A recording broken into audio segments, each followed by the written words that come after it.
مقامات قرقیزستان تحقیق زنازنی طرفداران دو حزب سیاسی در یک چاره‌بینی پیش از انتخاباتی در ولایت جنوبی اوش این کشور را آغاز نمودند.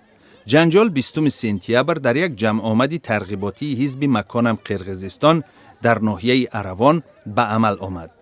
در اظهارات حزب گفته می شود که گروه از اغواگران غیر منتظره در چاره‌بینی پیدا شده طرفداران حزب مکانم قرقیزستان را لطوکوب کردند.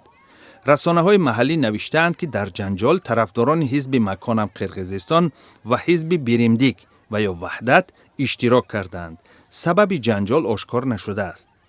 نمایندگان حزب بیرمدیک از مقامات حفظ حقوق و ترتیبات طلب کردند که قضیه تفتیش و مسئولان جنجال به جوابگری کشیده شوند.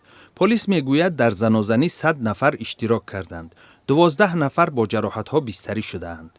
وضع یکی از آنها جدی ارزیابی می شود. سروزیر قرقیزستان تحقیق فوری این حادثه را طلب کرده است. رئیس پلیس ناحیه اروان از مقامش سبکدوش شد و چند منصبدار دیگر هشدار گرفتند. قبلا کمیته مرکزی انتخابات اعلام کرده بود که به تحقیق وضع در منطقه اروان دخالت نخواهد کرد.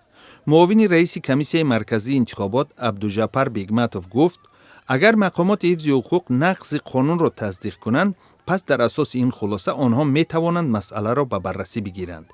برای کرسی های پارلمانتی انتخابات 4 اکتبر 16 حزب سیاسی قرقیزستان تلاش دارند. پیش از آغاز معرکه انتخاباتی حزب‌های سیاسی یادداشتی را امضا کرده و در مورد سبقت عادلانه به موافقه رسیده بودند.